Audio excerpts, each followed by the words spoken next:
end in Avengers Secret War. How do you think this will compare to Endgame? It'll be a big bang. Yeah. We'll go out with a big bang. Hey, welcome back to ScreenCrush. I'm Ryan Airy. So the king of MCU spoilers, Mark Ruffalo, may have revealed how Avengers Secret Wars is going to reboot the Marvel Cinematic Universe. I don't get it. What's the big deal? He just said Big Bang. Well, Doug, Mark Ruffalo actually has a long history of spoiling major MCU events. So let's run through those. We're going to run through evidence that the MCU's Big Bang has already happened multiple times already, and why the upcoming reset will not only reset Universe 616, but the entire Marvel Multiverse. Countless unique timelines battled each other for supremacy, nearly resulting in the total destruction of, well, everything. So let's start with Ruffalo's spoiling habits. He and Tom Holland are notorious for being loose-lipped when promoting their Marvel films. If you get him and Ruffalo together, it's like the perfect storm. Yeah, they put us two in an interview together the other day in China, and I think the only reason was so they could control the source. So that Ruffalo and I are in the same place. So if there was one leak, they just had to wipe one in. Now, one of the most infamous Ruffalo spoilers was when he accidentally live-streamed the first few minutes of Thor Ragnarok. But even that slip-up pales in comparison to him spoiling the ending of Avengers Infinity War. Wait till you see this next one. Everybody dies. Dude. Not everybody. Then am I in trouble? A little. I get impulsive sometimes. Por favor de salami hombre de hierro. That was please save me, Iron Man, in Espanol. I mean, that's not quite what you said. I think you asked Iron Man to bring you a salami. Oh man, I'll never complete my resolution. I'm learning Spanish because traveling is what I want to do in the new year. I'm gonna go to Machu Picchu. Oh, well, if you're learning a new language for your resolution, then I recommend Babbel. They're the sponsor of this video. See, we all want to learn a new language, but it can seem so insurmountable. Babbel makes learning a new language possible. Like, I went to Italy this year, and thanks to Babbel, I was actually able to navigate my way through the country. Babbel was an unbelievable help, and it's very easy to use. Abito a Mantova, which means I live in Mantova. Got it right. Babbel helps you to start speaking a new language in just 3 weeks, and this is the perfect resolution for 2023. So if you've always wanted to learn a new language or meet people who speak another language, but you were always too intimidated, then Babbel is the perfect app for you. And if you use our link in the description, you get 60% off Babbel today. Well, how do they do that? They strap you down and force your eyes to stay open until you learn a new language? No, because that is like Clockwork Orange and super wrong. Babbel uses short 10-minute lessons that are made by actual language teachers, not some AI or an algorithm. The lessons use situations and dialogue that you would actually use in the real world, like you're meeting new people on a train and you're asking them where they're from. And it really works. University studies have shown that 15 hours of Babbel equals a semester of college Spanish, and they offer lessons in 14 different languages. Me gusta hacer la tarea. Muy bueno, señor Parker. Babbel can get you speaking a new language in just 3 weeks. I always thought it'd be enough to just be a talking dog. Now I've got to be a talking dog that knows several languages.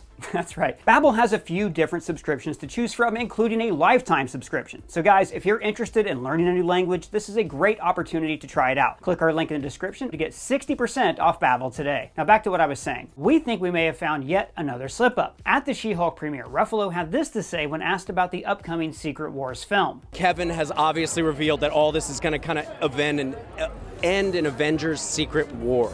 How do you think this will compare to Endgame? What do you think? What can you tell us? What can you tease us with? Well, it's going to be hard to top Endgame. If I know Kevin and I know Marvel, it's going to be pretty amazing. It'll be a big bang. Yeah. We'll go out with a big bang. Hey person, isn't that just an expression? Are you sure we're not reading too much into this? Well, the expression "go out with a bang" is a common phrase meaning to depart in a grand fashion. And that, of course, was sure to be expected for a film that may be the finale to the entire MCU. And not to mention the biggest Marvel film ever made. But with Ruffalo saying it's a big bang, and then we go out with a big bang, I think he may yet again be spoiling what's to come. The tone he used seemed a little unnatural, almost like he was hesitantly teasing at something because he just can't help himself.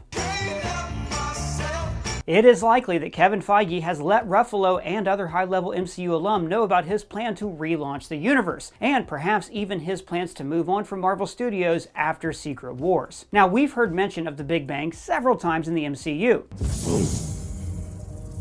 Big Bang sends 6 elemental crystals hurtling across the virgin universe. And with us living in the multiverse saga, the topic of creation and destruction of universes is at the forefront of the story. It can rewrite existence and shatter timelines. Now, we've seen the MCU seemingly adapt the theory of Schwarzschild cosmology, also known as black hole cosmology, a cosmological model in which the observable universe exists within a black hole. Some scientists theorize that within every black hole there lies another universe. So like if you were to go into a black hole, you would enter a whole new universe? Yeah, exactly. Oh wow, I just thought black holes had Matthew McConaughey and a bunch of books in them. Interstellar reference, high five. So, like I was saying, we've seen the MCU adopt this theory in the Loki series. In the finale of the first season, we open with a shot of one of the Big Bangs forming a universe, and then we zoom out and see that this is happening within what appears to be a black hole. We then enter a neighboring black hole, which takes us into another universe.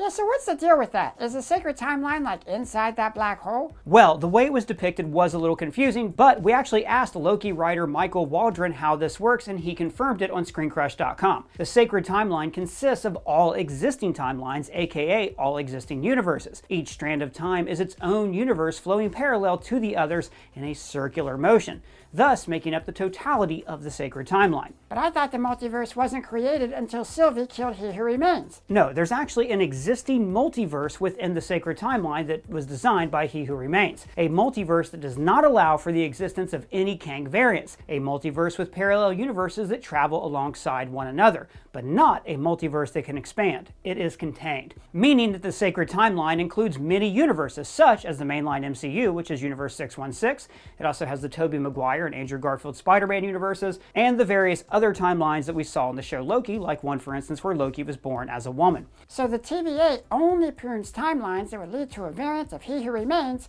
becoming Kang the Conqueror. Exactly. So, with each strand of the sacred timeline being a universe of its own, this shot demonstrated us entering a strand of time or a universe. Remember, in the MCU, timelines and universes are essentially the same thing. Time merely represents the fourth dimension of any particular universe. This means that the sacred timeline is not within the black hole, but that the black hole is within the sacred timeline. And when we arrive at the shot of the Citadel at the end of time, it's almost as if we've broken through the walls of reality to another plane of existence. A plane of existence where all time is occurring at once and can be observed at once. Like the scene selection menu on a DVD. Yeah, that's actually a great example. When you select the scene selection menu on a DVD, you can see all the scenes from the movie playing out at once, and you have the ability to view any scene from that movie. So, with the sacred timeline being a circular timeline, sort of like a DVD, that means that this same thing happens again and again and again. It happens again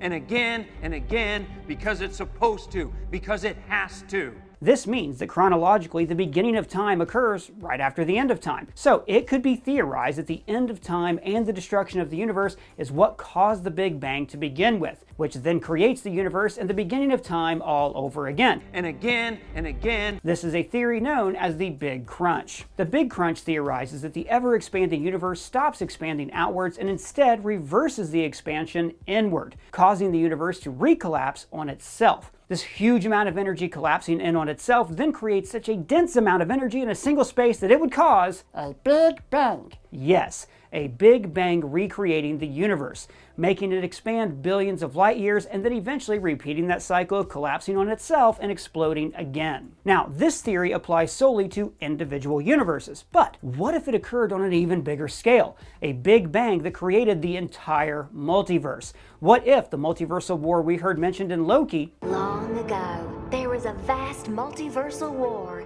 Countless unique timelines battled each other for supremacy. What if that war causes incursions throughout the entirety of the multiverse? An incursion occurs when the boundary between two universes erodes, destroying one or both entirely. We can see in the Ms. Minutes TVA video that universes are crashing into one another. So if the multiversal war results in every universe colliding with one another, causing what looks like a Big Bang, that would perfectly parallel the Big Crunch theory. Every universe from an expansive multiverse colliding would create a massive amount of energy in a single space. This could then create a giant explosion, or Big Bang, if you will. A Big Bang that would destroy all the universes and then start the entire process over again. And again. Meaning that the multiversal war mentioned by Ms. Minutes could be part of He Who Remains' ultimate plan. Sylvie stabbing He Who Remains and the sacred timeline breaking into chaos could be a necessary constant. So is He Who Remains just like putting on a show the whole time? He didn't actually want Sylvie and Loki to take his place? And he wanted Sylvie to kill him? Exactly. I mean, Loki and Sylvie meeting He Who Remains at the Citadel could be an event that has occurred multiple times. It could all be a part of He Who Remains' plan. He himself said, Every step you took to get here, I paved the road. You just walked down it. Now, this doesn't mean that Loki and Sylvie couldn't have made a different choice. Perhaps they really did have the free will to decide who takes over. But He Who Remains' predetermined path could be designed to always push Sylvie to make the choice to kill him. See you soon. Now, this is likely in reference to the evil Kang variants that come along following his death. But what if he meant that he'll soon be right back in this situation, face to face with another Sylvie all over again? Start another multiversal war, and I just end up right back here anyways. It wouldn't surprise me if we saw this same scene play out again, but this time with a different result. Instead of the sacred timeline being destroyed and then eventually reformed, we could see a new universe or a new multiverse being born. A similar event occurred in the 2015 Secret Wars comics. Mr. Fantastic's son, Franklin Richards, uses his ability to manipulate reality to create a whole new Marvel multiverse. This resulted in characters like 616 Peter Parker sharing a universe with the Ultimate Universe's Miles Morales. Only 2 Spider-Man in one universe? That's so 2015. Right. So, with the impending incursions following the events of Loki, Spider-Man No Way Home, and Doctor Strange in the Multiverse of Madness, we could be headed down a path toward yet another big crunch. But this time, things could go differently. This time, we could see our heroes put a stop to the cycle. We could see characters like Doctor Strange, Peter Parker, Mr. Fantastic, and the Scarlet Witch use their combined strengths to create a new MCU, similar to what He Who Remains did by creating the sacred timeline. I'd imagine, however, that a multiverse created by the Avengers would be less authoritarian. A multiverse, for example, that allows Lokis to be heroes. And a multiverse where Tony Stark doesn't always die. Exactly. High five. But how are they going to prevent He Who Remains from rising to power again? How would they prevent a Kang from coming into existence? Well, I think that could be the single exception that the Avengers make to their newly created multiverse. We could see them discover a way to remove the Kang character and all his variants from existence, but this time without affecting the existence of other universes. But how could they do that? Wouldn't He Who Remains have done that if it were possible, just to delete his character? Well, you gotta remember that He Who Remains is a Kang variant. Deleting the character entirely would also mean that he would no longer exist. And he has achieved what all Kangs have longed for, multiversal domination. So how can the Avengers defeat all these Kangs and make sure he doesn't pop up again in another reality? Great question, and the answer may have been revealed in everyone's favorite Phase 4 show, She-Hulk. Kevin? It stands for Knowledge Enhanced Visual Interconnectivity Nexus. Were you expecting a man? Kevin is a being that may rank above even He Who Remains. We've theorized before that the entire MCU multiverse could exist within a computer simulation controlled by Kevin. Beneath the glass in Kevin's chamber, we can see what is likely a database consisting of the entirety of the Marvel Multiverse. We've seen that Kevin is capable of manipulating the events of the MCU however he wants. Recalculating. And enough with this angsty nighttime. Let's do this big climax in daylight. So theoretically, Kevin would be able to delete Kang from the simulation, making it to where the character can't return because the data no longer exists. But do you really think they're going to bring Kevin into Secret Wars? Doesn't he really only work in a meta show like She-Hulk? Alright, now I agree that Kevin would feel a little out of place in a film like Secret Wars, but I can't see the MCU introducing such a reality-shattering concept as Kevin without plans for him to come back into play. I wouldn't put it past Marvel to have their fourth wall-breaking characters like She-Hulk and Deadpool lead the Avengers to Kevin. Kevin and his database are really the only thing that can give the heroes an upper hand on Kang. Maybe we could even see Kang follow the Avengers to our world where Kevin exists. We could even see a heartbreaking scene where Kang brutally kills Kevin. Or like Rebo and Flubber. Yeah, like Weebo and Flubber. Now, with tech-savvy characters like Peter Parker or even a returning Tony Stark, we could see them hack into the MCU database, delete Kang, and reboot the multiverse. Now, we've speculated before that Avengers Secret Wars could end with an in-universe semi-reboot of the MCU, creating a new clean slate for a new era of Marvel films. This creates an opportunity for Marvel to bring in new versions of characters such as Tony Stark and Steve Rogers with brand new actors. But they could simultaneously keep on characters like Tom Holland's Spider-Man and Tatiana Maslany's She-Hulk. Creating a brand new multiverse could also open the door for characters like Scarlett Johansson's Black Widow to make a return. Where are we? On a world that lost their widow. It's a mess.